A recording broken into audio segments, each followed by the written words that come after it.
Estamos de regreso, son las 11:30 de la mañana, mis amigos. Esto es Conexión Mi País, Venezuela. Estamos muy felices, contentos, agradecidos hoy martes 28 de noviembre de este año 2023. Oye, ya se acerca el mes más esperado. Bueno, por mí, voy a hablar por mí en este caso. Me encanta el mes de diciembre. El mes más alegre de los venezolanos. Sí, señor. Pase lo que pase. Sí, señor. De todas formas.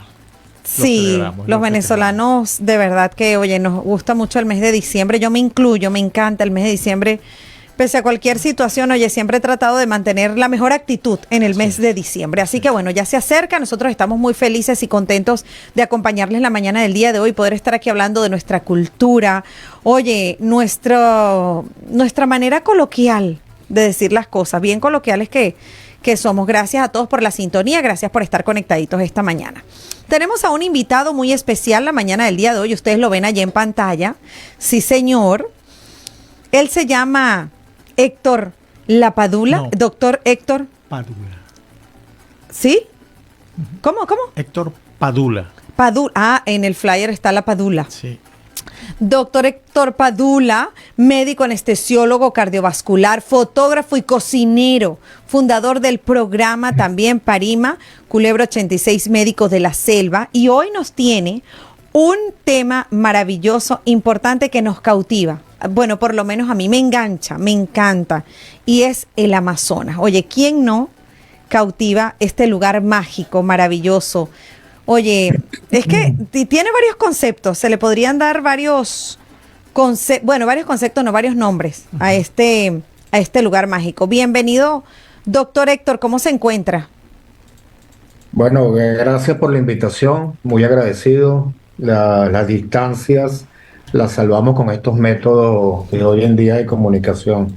Una maravilla podernos comunicar. Así es. Estamos muy orgullosos de tenerlos acá. Usted es toda una personalidad. Déjeme decirle. Tengo un hermano que se llama... Bueno, él no quería que yo le dijera... Se llama Douglas Peñalver, médico también. Sí, claro. Que lo conoce y lo están viendo ahorita allá en Venezuela. Qué bueno. Saludos a Douglas. Sí. Oye, nuestro invitado es de lujo. Pero de verdad, no solamente por además un invitado integral, oye, con tantas cosas buenas, a ver, ¿cómo se puede decir? Es como tiene de todo un poco, ¿no? Evidentemente, y es ese tipo de personas que son un orgullo para los venezolanos. Así es. Una de las cosas que me ha llamado la atención, doctor Padula, es cómo recién graduado usted decide lanzarse a esa aventura de 3 años que pasó en el Amazonas. Interesante. ¿Cómo decidió eso? Yo creo que todo pasa por una especie de amor a la naturaleza, a la vida de campo, desde niño, ¿no? O sea, esto es una cosa, si a ti no te gusta un poco la vida fuera de la ciudad, yo creo que nunca se me hubiese ocurrido ofrecerme de voluntario para este programa, ¿no? Y estando en la Facultad de Medicina, hay como una reunión, cuando uno se va a graduar de médico, hay como una reunión donde preguntan qué personas quieren irse para diferentes sitios del país. En mi caso particular y las personas que me acompañaron, cuando vimos que la plaza del territorio federal Amazonas para el momento no era estado, estaba completamente vacía porque nadie quería irse, pues levanté la mano y por solidaridad, yo pienso que mis amigos de toda la carrera también la levantaron, y así emprendimos este proyecto que duramos más o menos 6 meses en planificarlo, y después una serie de trámites burocráticos con el Ministerio de Sanidad de turno, que fueron muy difíciles de pasar. Pero así iniciamos nuestro programa, que estuvo aproximadamente como 16, 17 años. Después, por algunas razones, pues no pudo seguir. Eso lo lamentamos muchísimo. Pero igual que mis compañeros dicen, fueron los mejores años de nuestra vida. El poder haber ejercido la medicina y haberle regresado al país con trabajo de nuestras manos en un ambiente donde nunca había ido médico, poder regresarle al país algo de lo que el país nos dio con los estudios de medicina.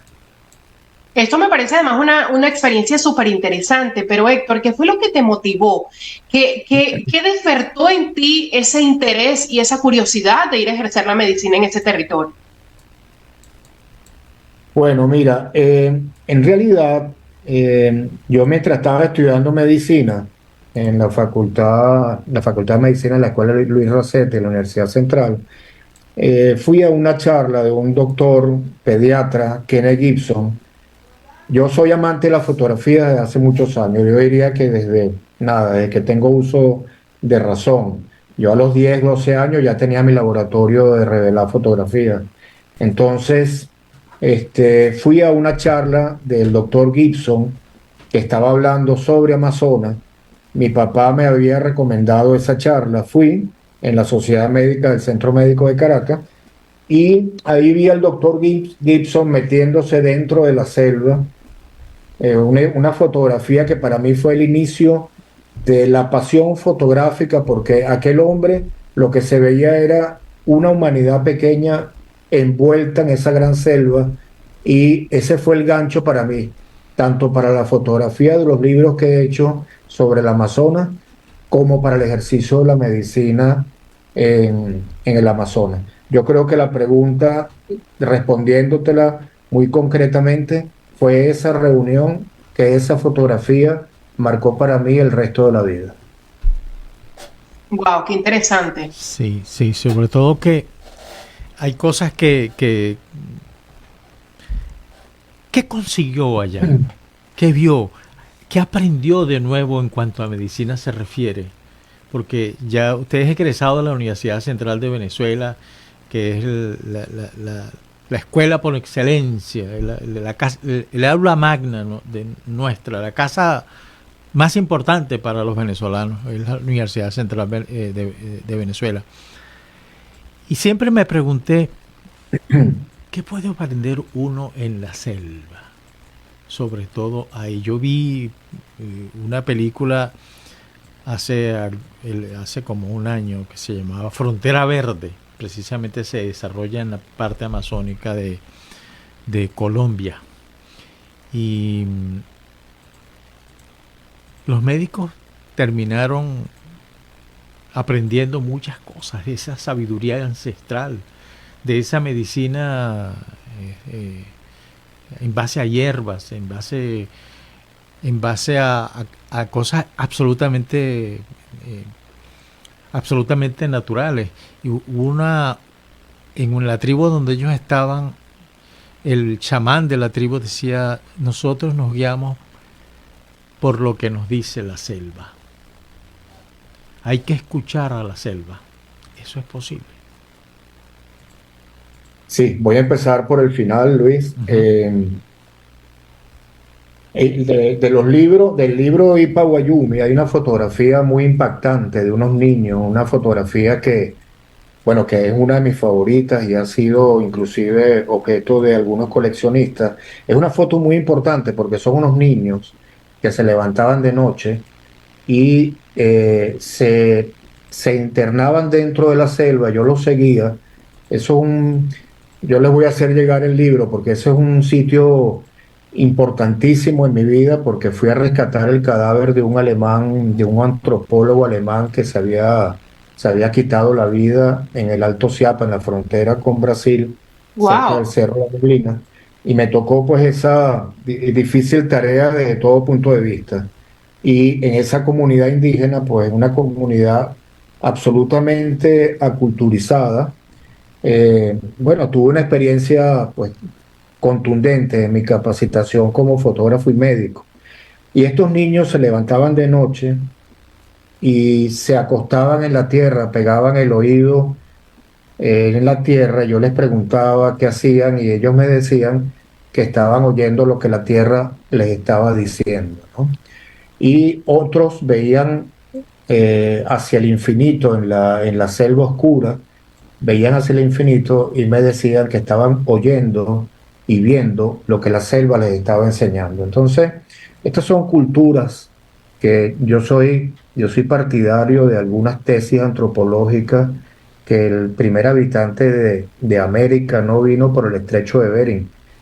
Yo creo que América tiene su propio habitante original, porque de otra manera yo no explicaría que los Yanomami son todos RH negativos. Entonces, porque en ese camino del estrecho de Bering para abajo sería mucho la mezcla que se debería haber realizado entre diferentes etnias y culturas, y eso abandonaría la tesis del factor ORH negativo como un factor determinante en esta comunidad Yanomami, que tiene mucha trascendencia con tribus de Nueva Guinea, pero en América no se encuentra otra característica así. En Europa tengo entendido que los vascos y algunas comunidades que son, digamos, originarias de celtas y de vikingos pueden tener esta característica también. Entonces, respondiendo a tu pregunta, que empecé por el final, yo creo que los Yanomami, ellos utilizan una palabra muy bonita que se llama Urisi, y ellos no, nosotros, tú empezaste hablando, o creo que fue Andrea hablando de lo cómo es la venezolanidad, ¿no? Pero a veces esa venezolanidad va muy pegada a nuestra forma de ser y de pensar. El Yanomami la siente, no la venezolanidad, porque ellos no saben si son venezolanos o brasileros, pero en el fondo ellos hablan de una palabra que se llama Urisi, y Urisi es una palabra que engloba, que amalgama a todo lo que tiene que ver con cultura, creencias mágico-religiosas, la tierra, lo que la tierra entrega, lo que ellos le dan a la tierra. Entonces Urisi sería como esta especie de soberanía que, bueno, que tanto defienden ellos y que tanto nos empeñamos nosotros en eliminar también, porque la penetración descontrolada en estos territorios, pues está trayendo también diferentes problemas. A otra parte de tu pregunta era qué aprendí. Bueno, mira, yo aprendí que la medicina no es solamente el conocimiento de la aplicación de una tecnología o de un conocimiento adquirido para curar un paciente. Aquí aprendí que el paciente es parte de ti mismo. Si tú no haces una transferencia emocional hacia el paciente simple y llanamente no acepta la medicina, porque yo siempre pongo el ejemplo, yo trabajo aquí en el Centro Médico de Caracas, y yo me imagino que yo esté en un quirófano, acostado en una cama, y se presente un chamán a darme la anestesia, ¿no? Entonces yo pienso que esa misma situación aberrada o kafkiana de un Yanomami chamán enfrentándote a ti y tú viéndolo con los ojos de, bueno, ¿qué me vas a hacer tú a mí?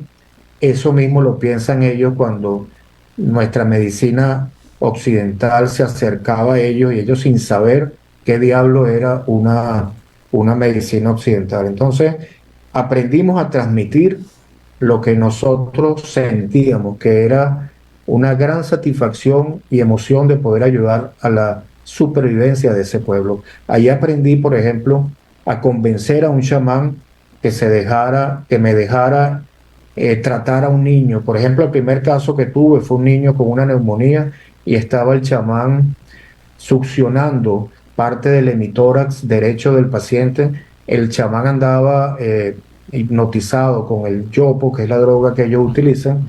Inmediatamente ese chamán iba y escupía y vomitaba una especie de miel que él me explicaba a través de un traductor, porque en esa época yo no hablaba Yanomami, estaba recién llegado, y el traductor me explicaba que el chamán, estaba sacando la miel, la miel mala que estaba dentro de los pulmones del niño, y la estaba escupiendo, y al mismo tiempo se convertía en un gran pájaro, y con las alas le quitaba la fiebre. Yo lo convencí de que me dejara inyectar al niño, porque después de ocultarlo, obviamente vi que sí tenía una neumonía en la base del pulmón derecho, y yo inyecté a ese niño, y lo inyecté en el sitio que el chamán me obligó a inyectar. No fue donde yo quise, sino donde él me dijo que lo inyectara. Para los efectos médicos es lo mismo, ¿no? Entonces accedí. Y los que hemos visto un pulmón en anatomía patológica, el pulmón de un paciente que muere de neumonía se parece mucho al panal de abeja. Entonces, existe un gran conocimiento ancestral de de su fisiología y sus enfermedades, que el chamán de alguna manera, con muy pocas limitaciones y con poco éxito, trata, ¿no? Y para mí eso fue un aprendizaje muy importante y de ahí en adelante se hizo una especie de simbiosis entre el brujo y los médicos para de alguna manera poder llegar a muchas más personas de la población yanomami.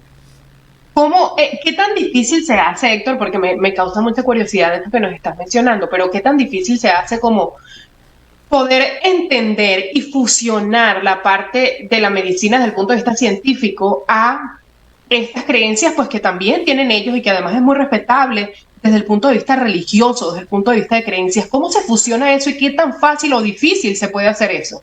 ¿Sabes? Como para hacerle entender también a ellos que, pues definitivamente la medicina desde el punto de vista científico es pues demasiado importante, ¿no? Bueno, Andrea, yo creo que realmente no hay que hacerlo. Hay que, tú sabes ese dicho de ayudar y no esperar nada a cambio, ¿no? En este caso es más o menos parecido, porque nosotros no debemos convencerlos a ellos de nada, ellos deben tomar sus propias decisiones. Ellos saben que existe como en una especie, como otro mundo fuera de sus fronteras, ¿no? Y eso es como una espiral, ellos están en el medio de la espiral y en la medida en que van dando vuelta en esa espiral, pues se van acercando un poco más a otras culturas, ¿no? Mucha gente me pregunta, hace poco di una charla y me dio cosa porque la introducción a la charla fue qué hacer para que los Yanomami se incorporen a nuestra sociedad. Y yo conociendo a los Yanomami como los conozco, porque no es una penetración turística, sino que he vivido con ellos no están realmente interesados en venir a nuestra sociedad. Ellos las cosas de nuestra sociedad las entienden algunos, otros ni saben que existimos, en nuestra cultura, perdón, pero en el fondo es una adaptabilidad que es muy peligrosa y temerosa de ambas partes, tanto de ellos como de nosotros. Fíjate que cuando nosotros empezamos este programa, no nos habíamos ido todavía y nosotros empezamos, antes de irnos, hicimos un curso de idioma Yanomami que nos lo dieron unos antropólogos en el Museo de Bellas Artes aquí en Caracas. Y bueno, la gran decepción fue que cuando llegamos allá abajo, a- eso fue en Ocamo, y empezamos como a tratar de socializar con el Yanomami, nos dimos cuenta que nos habían estafado. O sea, el idioma que nos habían enseñado era otra cosa, pues.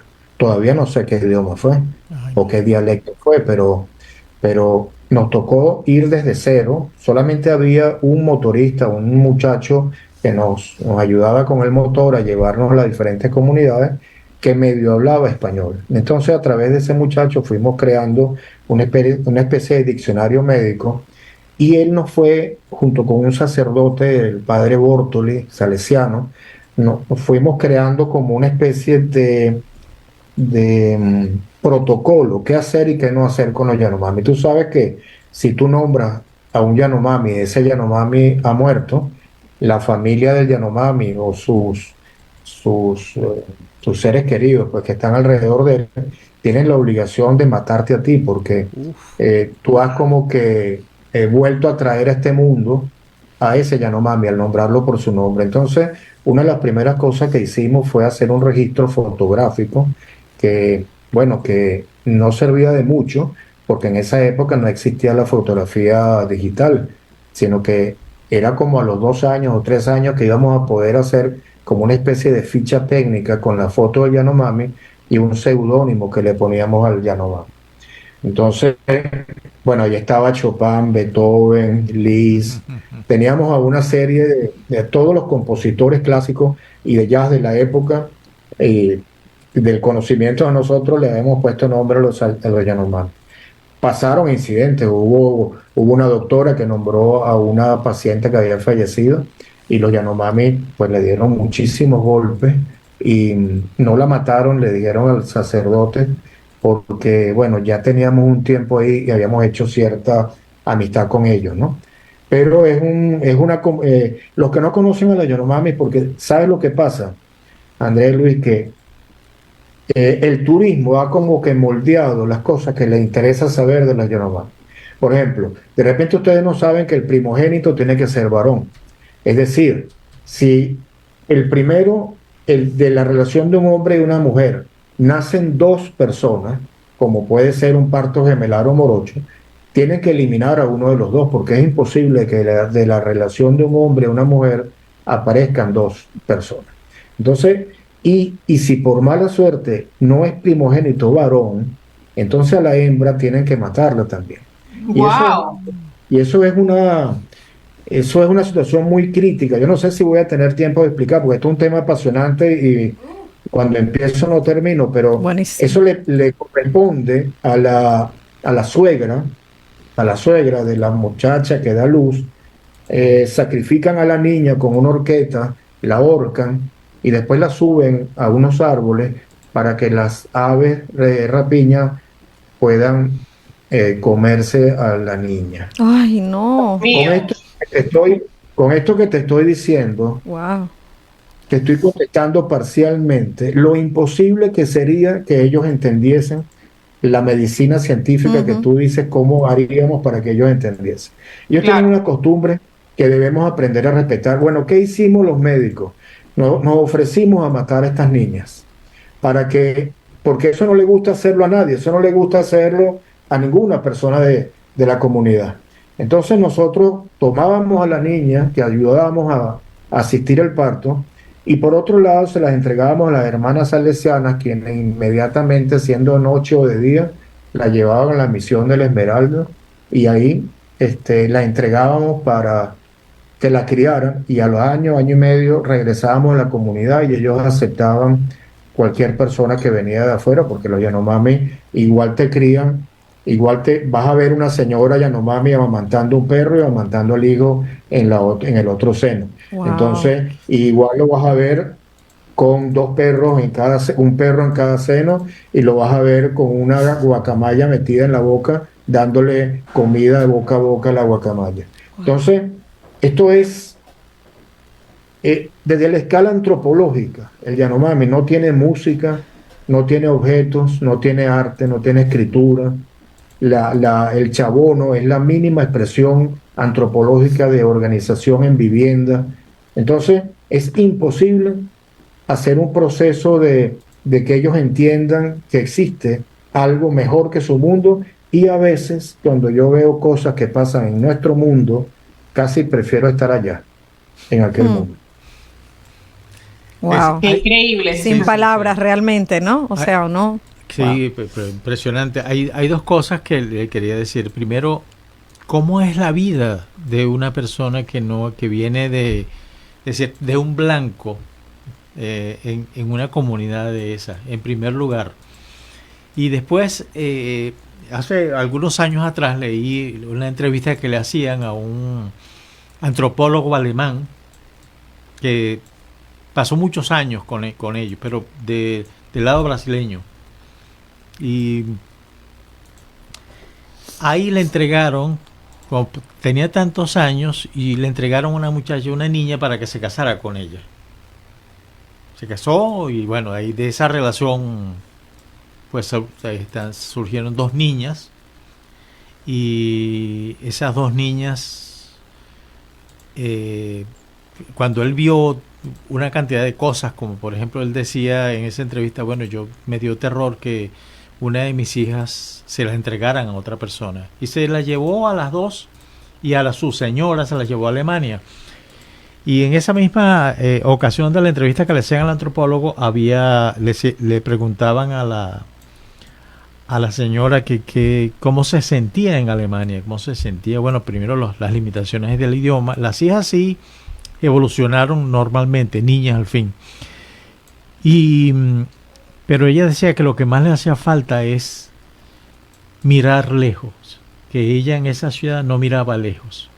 Y el periodista le dice, ¿qué significa mirar lejos? Y el antropólogo le dice, bueno, es que aquí lo que hay son edificios y le tapan la vista a la persona. Wow. Sí. Wow.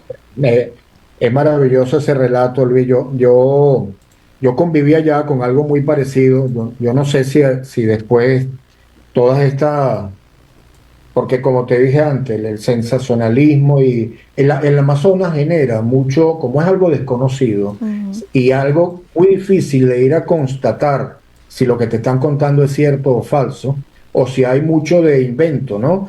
Fíjate que en la época yo creo que era eh, Broma, en 1880 a 1900 y algo. Él hizo una serie de retratos indígenas en Estados Unidos y esos indígenas, de alguna u otra manera, la serie fotográfica que él entregó fue mal vista porque no transmitía nada. Él estaba fotografiando la realidad. Pero ¿qué le pasa a nuestra sociedad? Nosotros queremos sensacionalismo. Mm.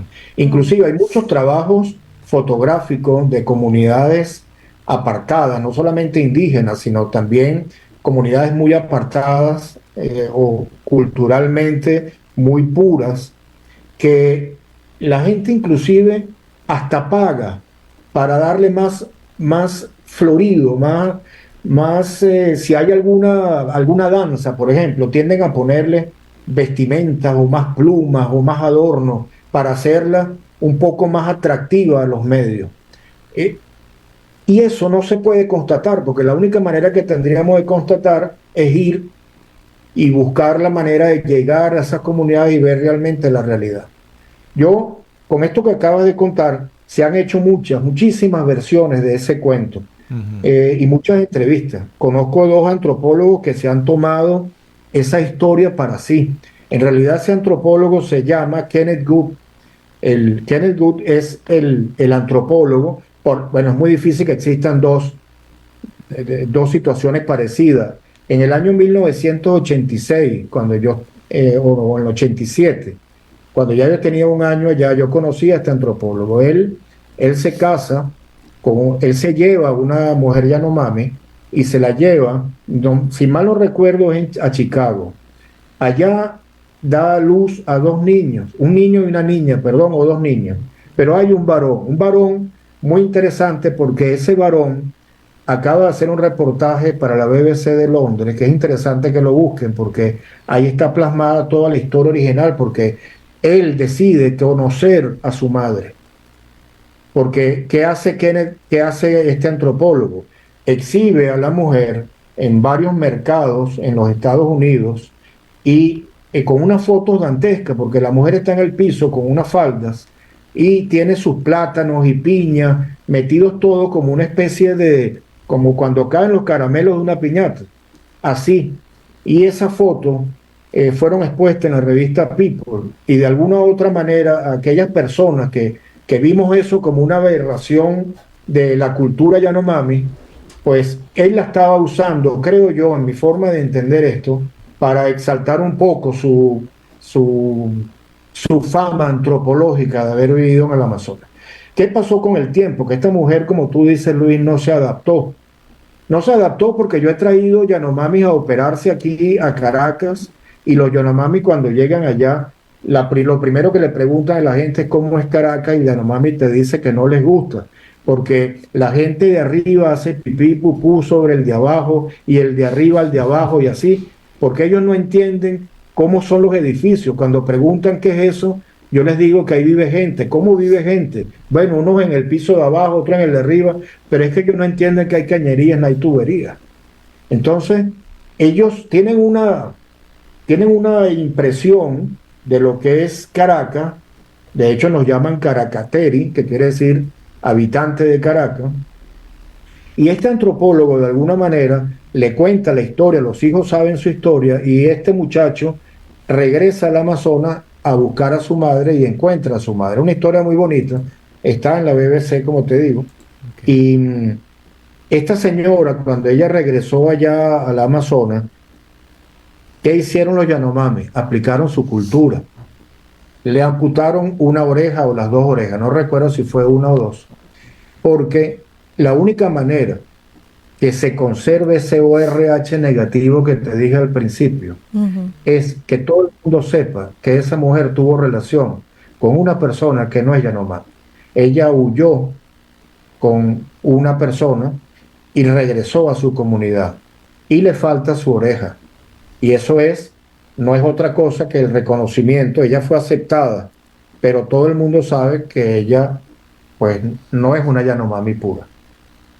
Eso contesta un poco la pregunta de, bueno, de quiénes son los Yanomamis y cómo es esa adaptabilidad y cómo son los cuentos que se cuentan de ellos y esta realidad. Ahorita porque fue una coincidencia que tú hayas echado ese cuento y que yo haya conocido el cuento en primera persona, ¿ok? Pero se han hecho muchas versiones y muchas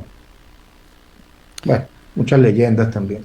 Esto es un tema, doctor Héctor, muy apasionante, ciertamente, no solo para usted que lo vivió contarlo, sino para uno escucharlo y saber que hay tantos misterios. Tengo una pregunta, pero no sé cómo formularla. A ver, es como una duda, ¿no? Con relación a la parte científica, usted como médico y ellos con una cultura totalmente diferente. O sea, yo me pregunto, ¿funcionan los métodos? A ver si de repente me sale la pregunta, ¿no? O de repente usted la puede entender, pero ¿funcionan estos métodos que ellos usan?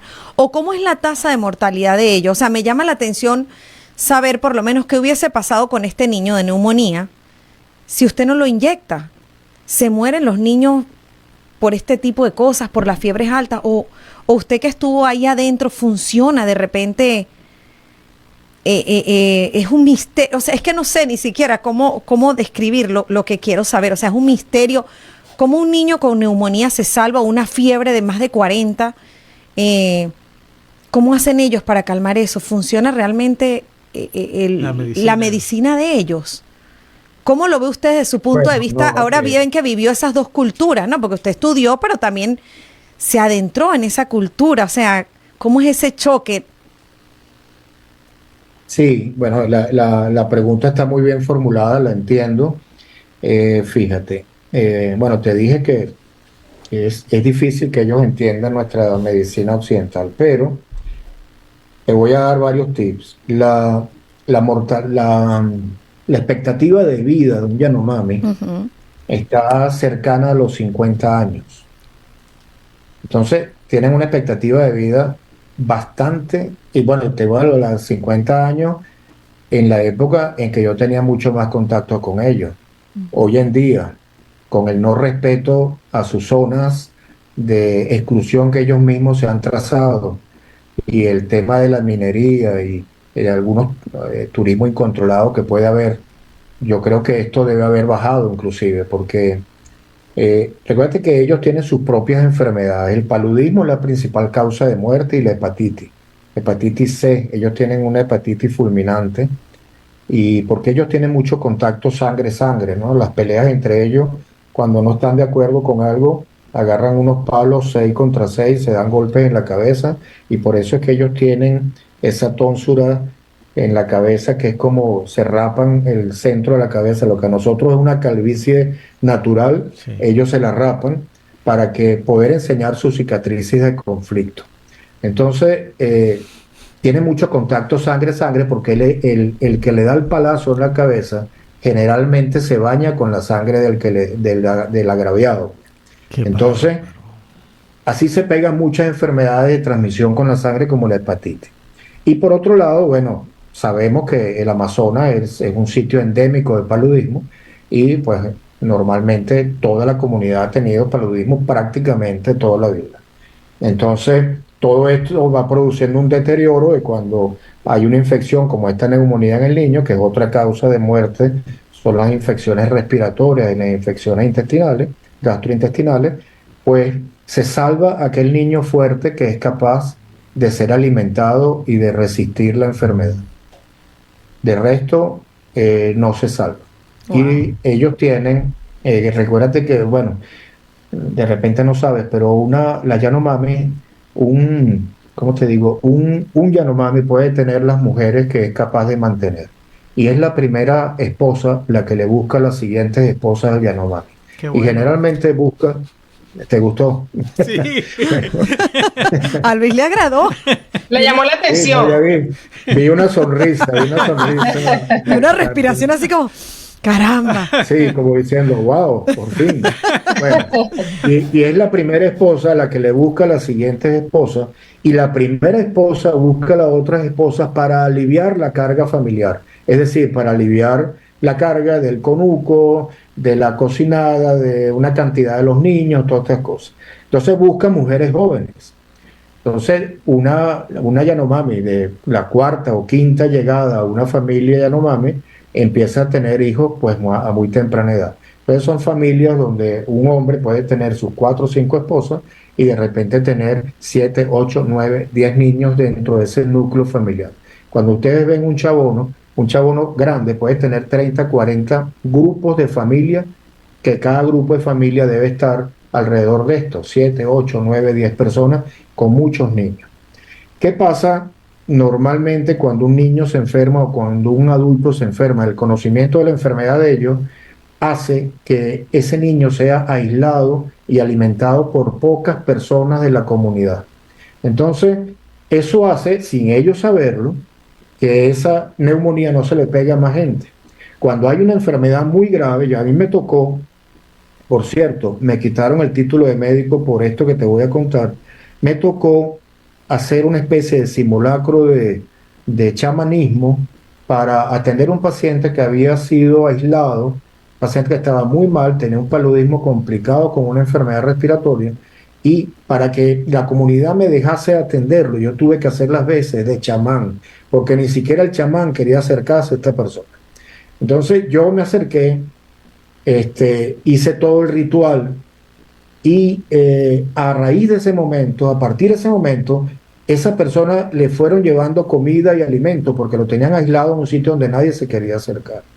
Y lamentablemente en aquella época no existía todavía televisión parabólica y nada de estas cosas, pero existía Discovery Channel y había una filmación conjuntamente de Venevisión con Discovery Channel, y ese evento lo filmaron. Estábamos buscando fondos para nuestro programa y Venevisión pues nos hizo una serie de filmaciones, y esto se supo en Caracas, y la gran solución para esto fue quitarme el título de médico. O sea que yo ejercí mi último año y medio de medicina, lo ejercí sin el título de médico. Eran mis compañeros que tenían que firmar aquellas, ¿cómo se llama? Informes Sí. de los pacientes vistos semanales y mensuales.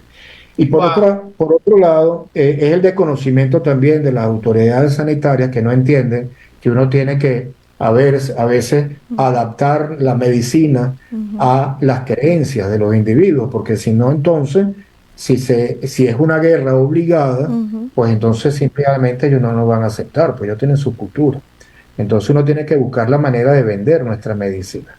Y bueno, eso no se entiende. Fíjate que la misión salesiana para pasar un niño de primer grado, un niño o adulto, porque no necesariamente las personas que están en primer grado son niños, en la escuela salesiana. Allá hay muchachos de 15, 20 años que están en primer grado, porque empezaron a estudiar a esa edad.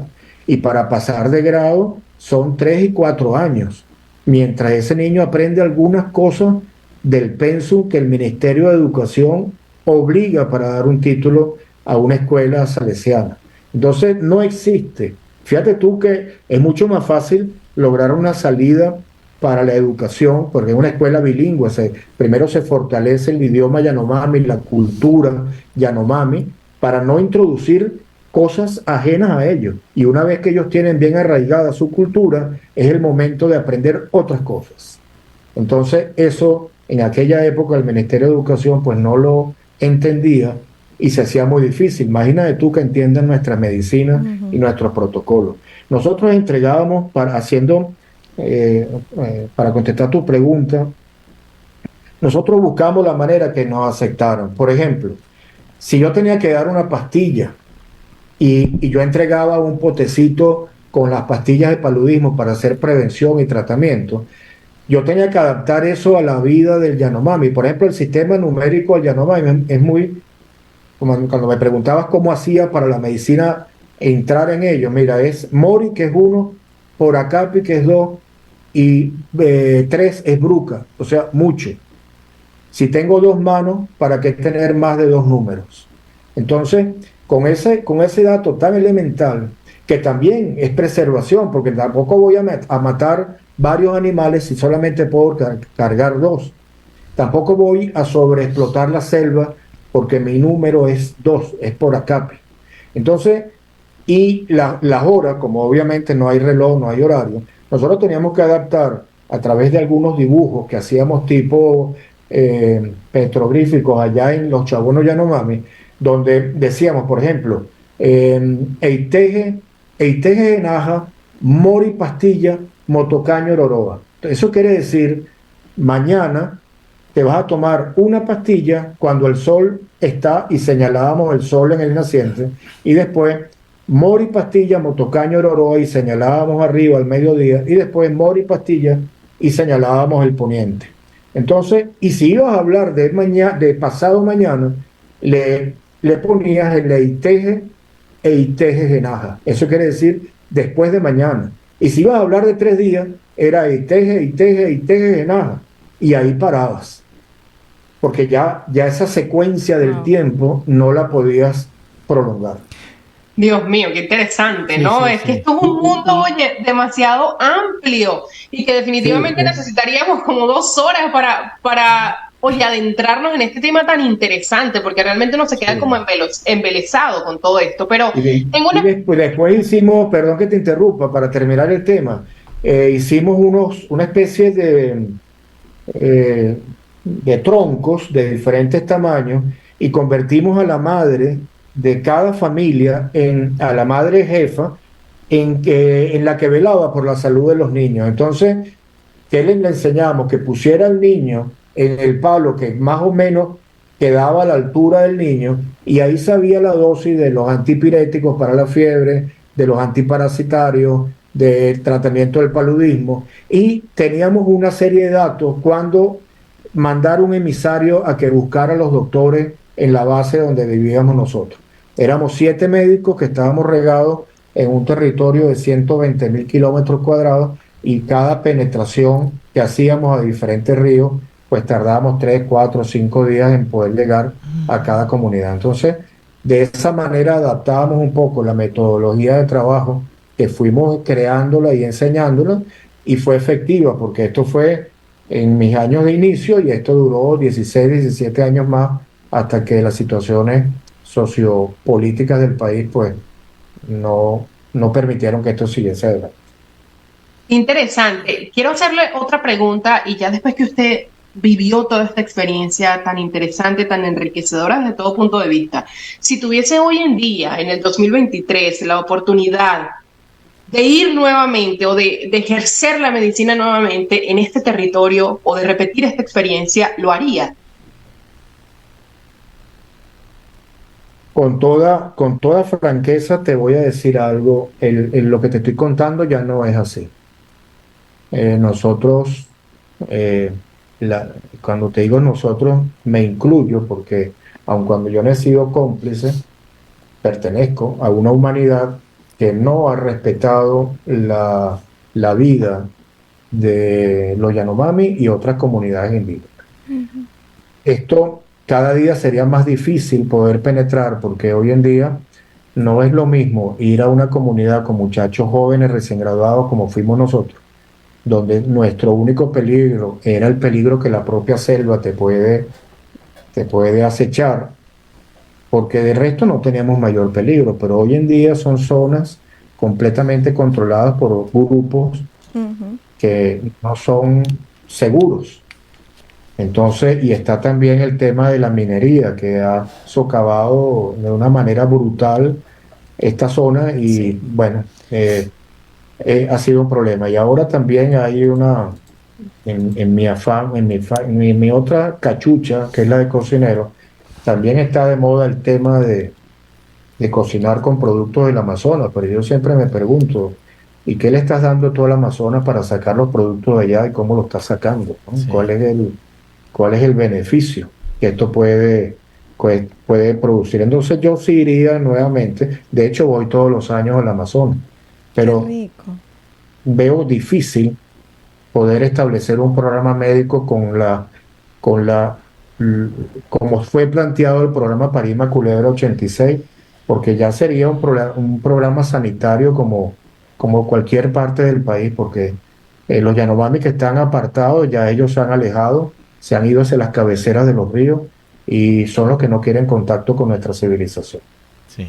Wow. Doctor La Padula. respuesta es si quisiera, más no puedo. Doctor Padula, Claro, claro. rápidamente, ya nos queda muy poco tiempo en el programa, pero hay dos cosas que le quisiera decir. La primera es que nos gustaría más adelante conversar con ustedes sobre esa otra faceta suya de chef. Me gustaría que tuviéramos una conversación más adelante sobre eso. Y la segunda es que usted, hace unos años en el Nacional le hicieron una entrevista y ahí dijo usted una cosa que me resultó interesante, pero como le dije, me gustaría que la respondiera sucintamente por el tiempo que nos queda. Es que ya usted para su estadía fue un infierno, pero también fue un infierno el estar en Venezuela, en la Venezuela moderna. Algo así dijo usted. Sí, yo dije, vivir con los Yanomami fue un infierno y vivir sin ellos ha sido otro infierno. Así es. Ay, Y eso ha sido difícil. Fíjate que me lo acabas de decir y acabo de viajar en el tiempo y se me ha quebrado un poco la voz porque, como te dije al principio, fueron los mejores años de mi vida. Yo me hice hombre, me hice médico, me hice cocinero, me hice fotógrafo en el Amazonas. Y gracias a Vasco Sinetar, y con esto termino, es una persona que Vasco, bueno, todos lo conocemos, Vasco le encanta una enfermedad. Entonces viene, cuando no tiene nada que hacer, viene a mi consultorio a que yo le descubra algo. Así no tenga nada, quiere saber algo de enfermedad. Entonces, y yo le pedí permiso porque tenía que subir al quirófano y se activó bueno, los años quizás me han borrado lo exacto de este cuento, pero se activó el protector de pantalla de mi computadora donde yo estaba digitalizando fotos analógicas de mi permanencia allá. Y cuando bajé de quirófano, Vasco me dijo, mira, no pierdas tiempo haciendo un libro del Catatumbo, de los relámpagos. Tienes que publicar un libro de esta experiencia. Y ahí empecé a trabajar con el IPA Guayumi y cuando tuvimos 4 años digitalizando imágenes hasta que sacamos este libro, y ahí fue que esta frase de vivir sin los Yanomami ha sido otro infierno, porque cuando tú desempolvas archivos y empiezas a ver imagen, la imagen para mí es un documento sentimental en el caso de estas imágenes de los Yanomami, que cada imagen tiene un recuerdo, tiene una situación, tiene una hora, tiene un dolor de barriga, tiene ¿qué hago yo aquí? ¿Por qué estoy sufriendo tanto? Eso ha sido importantísimo. Y eso es lo que marca ese infierno, que fue vivir allá, donde puedes pasar días sin comer, donde la plaga te puede cargar, donde no puedes dormir porque los Yanomami te jalan los pelos del pecho y no te dejan dormir, te abren los ojos, se te llevan la comida. Pero en lo que llegas a Caracas, después de pasar 3 años allá, te das cuenta que has dejado atrás la verdadera vida, la vida sencilla, la vida humilde, la vida honesta, el respeto a la naturaleza, el respeto a la amistad, la ausencia de hipocresía. Y todo eso constituye ese infierno que es la nostalgia de aquellos momentos. muy emotivo eso, ¿no? Miren, a mí oye, me ponen los pelos de punta, como decimos nosotros los venezolanos, de verdad, de escuchar ese testimonio. Hay algo indudablemente, doctor Héctor, y es como usted expresa su amor en detallitos por el Amazonas, ¿no? Usted definitivamente lo expresa, hay cosas claves que ha dicho que definitivamente se trajo ese amor. Qué bueno, de verdad que sí. Yo siempre he dicho algo, y algo que lo he recalcado en otras ocasiones nosotros, y digo nosotros, porque me incluyo allí, ¿no? A veces nos sentimos orgullosos. Mire, ¿y a dónde? Yo conocí Londres y yo he ido a París y he ahí toda la parte de la sencillez, la humildad y todas esas cosas que usted dice en este momento, y todos nos hemos llenado la boca en decir, viajamos y fuimos. Y yo me pregunto, y lo he preguntado, ¿no? Y me incluyo también a los venezolanos. ¿Conociste el Amazonas? ¿Conociste la verdadera esencia de un venezolano? De lo que... No, fíjate que no.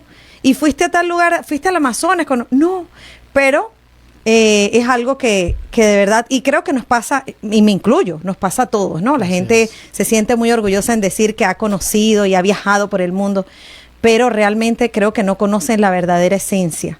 Y es esa. Eso es maravilloso. Ojalá ahí podamos conocer, vivir, aunque sea por un fin de semana, una experiencia como esta, poder compartir con ellos, aunque bueno, es bien complicado, ¿no? Para los que no estamos acostumbrados, pero bueno, sería bien chévere poder conocer. Qué gusto tenerlo aquí. Miren, yo no sé ustedes, mis estimados compañeros Andrea y Luis, yo quedé así con ganas de seguir. Sí, caramba, no faltó. Esto le falta. Esto le faltó. Necesitamos tiempo y definitivamente extendemos pues nuestra invitación al doctor Héctor Padula para que nos acompañe en otro programa y pues, oye, seguir hablando sobre esto y también sobre su profesión de chef. También debe ser súper interesante, ¿no? Importante. Y le quiero pasar un dato al doctor Padula. Vasco forma parte del equipo de Conexión Mi País Venezuela. Sí. Ah, qué bueno. Vasco, es una maravilla del ser humano. Una maravilla. Sí, estuvo señor. con nosotros. Bueno, yo les estoy muy, muy agradecido porque es importante la disposición de alguien a oír lo que uno tiene que contar. Y yo he sentido por parte de ustedes, del equipo de ustedes, un respeto absoluto hacia la forma mía de transmitir aquellos años y cómo todavía hoy en día, pues, esto que ya físicamente no lo estoy viviendo con ellos, ha sido una lucha incansable para que por donde voy se vaya sabiendo exactamente la verdad de una época que tenemos que buscar la manera de que el Yanomami escoja su destino. Si quiere incorporarse a nuestra sociedad o quiere alejarse de la misma. No puede ser obligado. Tiene que ser donde ellos mismos entiendan lo que es ser soberano.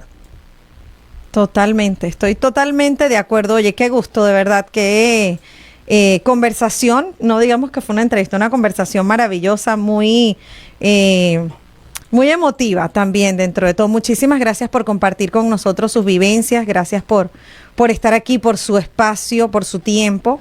Esperamos, y bueno, lo dejamos con el compromiso de que nuevamente nos acompañe para que nos hable pues de esa fase de cocinero, oye, fotógrafo también, interesante, muy interesante. Muchísimas gracias, doctor Héctor. Chicos, bueno, si quieren agregar algo más. No, que estamos gracias, doctor Héctor, y bueno, usted sabe que acá las puertas de la visión y de Conexión Mi País Venezuela están 100% abierto. Fue una conversación muy amena y enriquecedora, honestamente. Gracias por brindarnos su tiempo y además parte de sus vivencias, que yo sé que se quedan cortitas para todo lo que usted vivió y pues para todo lo que fue su experiencia en el Amazonas. Así es. No, gracias a ustedes por permitirme expresar y sobre todo por recordar. Como le dije antes, la fotografía es un documento que me hace recordar y emocionarme, pero echar estos cuentos también y gratamente con ustedes. He disfrutado mucho esto y me comprometo formalmente que cuando quieran una conversa como esta, la tenemos. Claro que sí. Excelente. Así es. Maravilloso, magnífico. Amigos, gracias a todos ustedes por estar en sintonía también. Gracias por ser parte de esta gran familia de La Visión. También, así como dejamos al doctor Héctor con el compromiso a ustedes, por supuesto, de que sigan en sintonía de La Visión. Recuerden, a partir de las 2 de la tarde, la repetición de este programa por nuestra aplicación. A las 4 de la tarde, mi estimada Andrea Díaz acompañándolos en De Regreso a Casa. Conmigo, a partir de las 6 de la mañana, mañana, miércoles, mitad de semana, nuevamente en Despertar Informativo. Cuídense mucho, que la pasen bien, que tengan un excelente y maravilloso día. Nos despedimos, mis queridos amigos. Cuídense. Gracias, doctor Héctor, y un abrazo también para Luis, para Mayerlin y para toda la audiencia. Que la pasen muy bien, mis amigos. Cuídense mucho. Gracias. Igual. Un placer.